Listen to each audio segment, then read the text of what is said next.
ಸ್ವಾಭಿಮಾನಿ ನ್ಯೂಸ್ಗೆ ಸ್ವಾಗತ. ಇಂದಿನ ಪ್ರಮುಖ ಸುದ್ದಿಗಳು.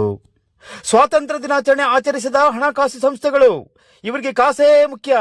ಸಾರ್ವಜನಿಕರ ಆಕ್ರೋಶ, ಕ್ರಮಕ್ಕೆ ಮುಂದಾದ ತಹಸೀಲ್ದಾರ್. ಹೌದು, ಬ್ರಿಟಿಷರ ಕಪಿಮುಷ್ಟಿಯಿಂದ ಹೊರಬಂದು ಭಾರತ ಸ್ವತಂತ್ರ ದೇಶವಾಗಿ 78 ವರ್ಷಗಳೇ ಕಳೆದಿವೆ.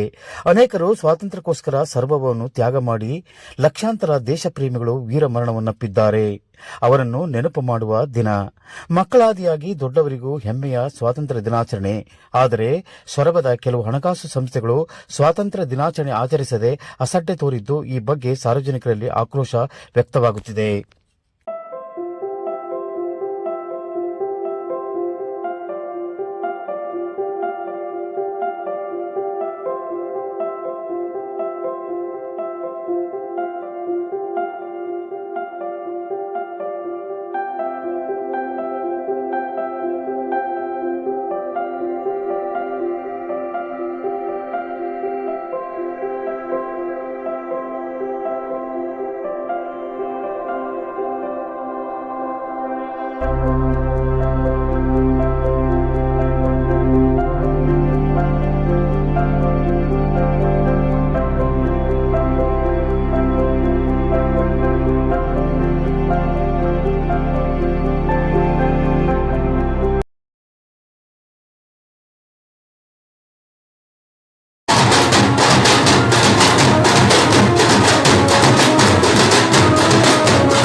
ನಮ್ಮ ಹಿರಿಯರು ಗಳಿಸಿದ ಆಸ್ತಿಯನ್ನು ಉಳಿಸಿ ಕಾಪಾಡಿಕೊಳ್ಳುವುದು ಎಷ್ಟು ಮುಖ್ಯವೋ, ಹಾಗೆ ದೇಶದ ಸ್ವಾತಂತ್ರ್ಯ ಸಮಾನತೆಯನ್ನು ಉಳಿಸಿ ಬೆಳೆಸುವುದು ಅಷ್ಟೇ ಮುಖ್ಯ. ಪ್ರಜಾಪ್ರಭುತ್ವ ಇಲ್ಲದೆ ಹೋದರೆ ಮುಖ್ಯವಾಗಿ ಶೋಷಿತ ವರ್ಗ ಅಭಿವೃದ್ಧಿ ಕಾಣುವುದಿಲ್ಲ ಎಂದು ಅರಿತ ನಮ್ಮ ಸ್ವಾತಂತ್ರ್ಯ ಹೋರಾಟಗಾರರು ಬ್ರಿಟಿಷರ ತುಪಾಕಿಗೂ ಜಗ್ಗದೆ ಗುಂಡೇಟಿಗೆ ಎದೆಯೆಡ್ಡಿ ಅವರನ್ನು ಓಡಿಸಿ ಗಳಿಸಿಕೊಟ್ಟ ಸ್ವಾತಂತ್ರ್ಯದ ಹಿರಿಮೆಯನ್ನು ನಾವೆಲ್ಲ ಮೆರೆಸೋಣ. ಬಹು ಮುಖ್ಯವಾಗಿ ಪ್ರಾಂತೀಯ ರಾಜರುಗಳು, ಚಕ್ರವರ್ತಿಗಳು ಬ್ರಿಟಿಷರನ್ನು ಮಣಿಸಲು ವಿಫಲರಾದಾಗ ಅಹಿಂಸಾ ಮಾರ್ಗವೇ ರಾಮಬಾಣ ಎಂದರಿತ ಮಹಾತ್ಮ ಗಾಂಧೀಜಿ, ಸುಭಾಷ್ ಚಂದ್ರ ಬೋಸ್, ಸರ್ದಾರ್ ವಲ್ಲಭಭಾಯಿ ಪಟೇಲ್, ಡಾಕ್ಟರ್ BR ಅಂಬೇಡ್ಕರ್, ಬಾಲಗಂಗಾಧರ್ ತಿಲಕ್ ಮುಂತಾದ ಮಹಾನ್ ಸ್ವಾತಂತ್ರ್ಯ ಹೋರಾಟಗಾರರು ತಮ್ಮ ಸ್ವ ಹಿತಾಸಕ್ತಿಯನ್ನು ಬದಿಗೊತ್ತಿ ತಮ್ಮ ಸ್ವಂತ ಸಂಪತ್ತನ್ನು ದಾರೆ ಎರೆದು ಗಳಿಸಿಕೊಟ್ಟ ಸ್ವಾತಂತ್ರ್ಯವನ್ನು ಇವತ್ತು ನಾವು ಅನುಭವಿಸುತ್ತಿರುವುದು. ದಂಡಗಳ ಪರಿಚಯ ಆಗ್ತಾ ಇದೆ. ಮಾನ್ಯ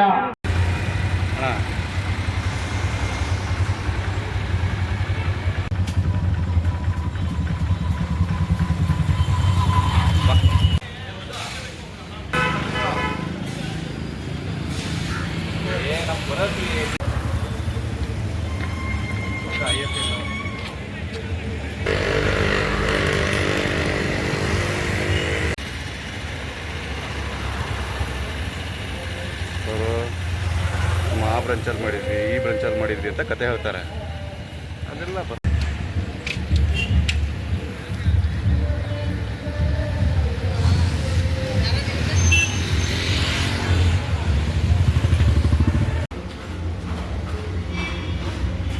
ಬೆಳಕಿಗೆ ತರಲಿಕ್ಕೆ ಪ್ರಯತ್ನ ಪಡ್ತಾ ಇದೆ. ಕಾರಣ ಇಷ್ಟೇ,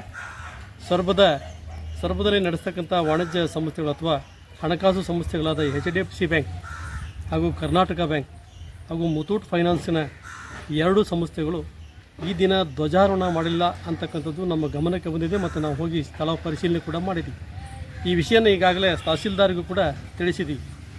ನೋಡಿ, ಇಲ್ಲಿ ಒಂದು ಸರ್ಕಾರಿ ಸಂಸ್ಥೆಯವರು ಅದನ್ನು ಮಾಡ್ತಾ ಇಲ್ಲ ಅಂದರೆ ಅದು ರಾಷ್ಟ್ರ ಧ್ವಜಕ್ಕೆ ಅಗೌರವ ತೋರಿಸಿದ್ದೇ ಸರಿ ಅಂತ ಹೇಳ್ಬೋದು. ಯಾಕೆಂದರೆ 1942 ಸೆಪ್ಟೆಂಬರ್ 26 ಅಂತ ಕಾಣಿಸುತ್ತೆ. ಆ ದಿವಸವೇ ಈಸೂರಿನ ವೀರಭದ್ರ ದೇವಸ್ಥಾನದಲ್ಲಿ ಧ್ವಜಾರೋಹಣವನ್ನು ಆಗಿನ ಕಾಲದ ರೈತರು ಮಾಡಿರ್ತಾರೆ. ಅಂಥ ರೈತರಿಗೆ ಆ ಕಾಲದಲ್ಲಿ ಇರ್ತಕ್ಕಂಥ ಪರಿಕಲ್ಪನೆ ಇವತ್ತು ವಿದ್ಯಾವಂತರಿಗಿಲ್ಲ ಅಂದರೆ ಇದು ನಮಗೆ ಭಾಳ ನೋವಿನ ಸಂಗತಿ. ಯಾವುದೇ ಹಣಕಾಸು ಸಂಸ್ಥೆ ಆಗಲಿ, ಯಾವುದೇ ಸಂಸ್ಥೆಗಳಾಗಲಿ, ಈ ರಾಷ್ಟ್ರದಲ್ಲಿ ಬದುಕಿದ್ದೇವೆ, ಈ ರಾಷ್ಟ್ರದ ಒಂದು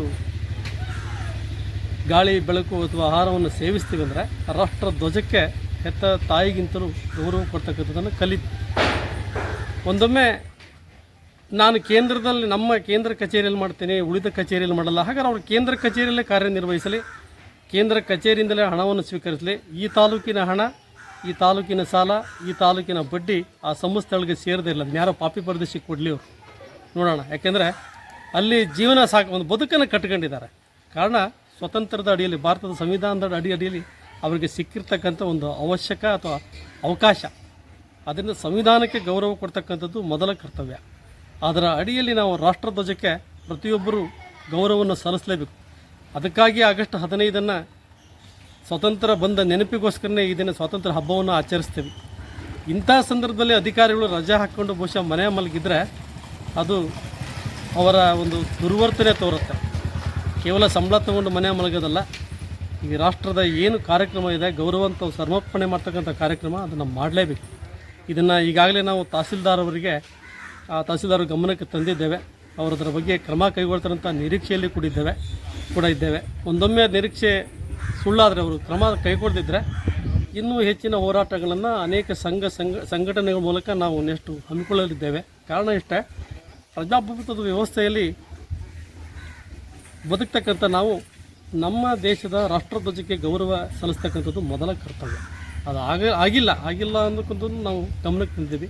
ಮತ್ತು ಕರ್ನಾಟಕದಲ್ಲಿ ಅನೇಕ ಬ್ಯಾಂಕುಗಳನ್ನು ನೋಡ್ತಾ ಇದ್ದೀವಿ. ಕನ್ನಡದಲ್ಲಿ ಅವರ ಅನೇಕ ಫಾರಮ್ಗಳು ಪ್ರಿಂಟ್ ಆಗ್ತಾಯಿಲ್ಲ ಅಥವಾ ನಮೂದಾಗ್ತಾ ಇಲ್ಲ. ಅದು ರೈತರಿಗೆ ದೊಡ್ಡ ತೊಂದರೆ. ಯಾರಿಗೆ ಬಂದರಿಗೆ ಹಿಂದಿ ಬರುತ್ತೆ ಅಥವಾ ಇಂಗ್ಲೀಷ್ ಬರುತ್ತೆ ಅಥವಾ ತೆಲುಗು ಬರುತ್ತೆ. ಕೆಲವು ಬ್ಯಾಂಕ್ ಅಧಿಕಾರಿಗಳು ಉದ್ದಟತನದಿಂದ ವರ್ಸೋದನ್ನು ನಾವು ಮನಗಂಡಿದ್ದೇವೆ. ಇನ್ನು ಮುಂದೆ ಅದನ್ನು ಎಚ್ಚೆತ್ತುಕೊಂಡು ಒಳ್ಳೆಯ ರೀತಿಯಿಂದ ಕೆಲಸ ಕಾರ್ಯಗಳನ್ನು ನಡ್ಕೊಂಡು ಹೋದರೆ ಸರಿ.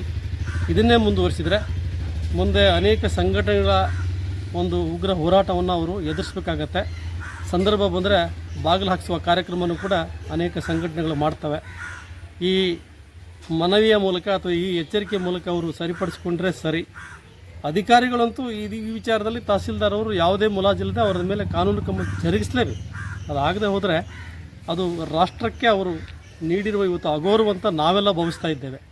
ಒಂದು ಸಣ್ಣ ಮಗು ಇವತ್ತು ಎದ್ದು ಹೋಗಿ ರಾಷ್ಟ್ರಧ್ವಜಕ್ಕೆ ನಮಸ್ಕಾರ ಮಾಡುತ್ತೆ, ಅಲ್ಲಿ ಕಾರ್ಯಕ್ರಮದಲ್ಲಿ ಪಾಲ್ಗೊಳ್ಳುತ್ತೆ.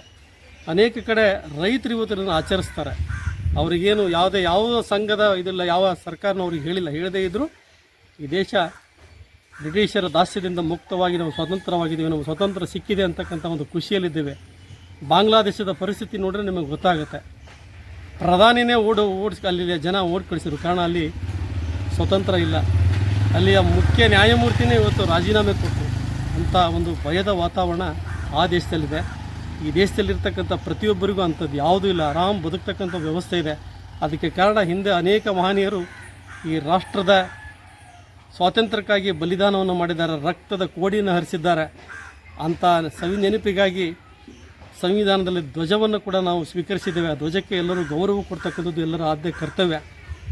ಇಲ್ಲಿ ನಮ್ಮ ತಾಲೂಕಿನ ಕೆಲ ಅಧಿಕಾರಿಗಳು ತೋರಿಸಿದ ಬೇಜವಾಬ್ದಾರಿಗೆ ನಮ್ಮೆಲ್ಲರ ಧಿಕ್ಕಾರವಿದೆ ಅಂತ ಹೇಳಿ ನಾವು ಅದನ್ನು ಪ್ರತಿಭಟಿಸ್ತೀವಿ, ಅದನ್ನು ವಿರೋಧಿಸ್ತೀವಿ.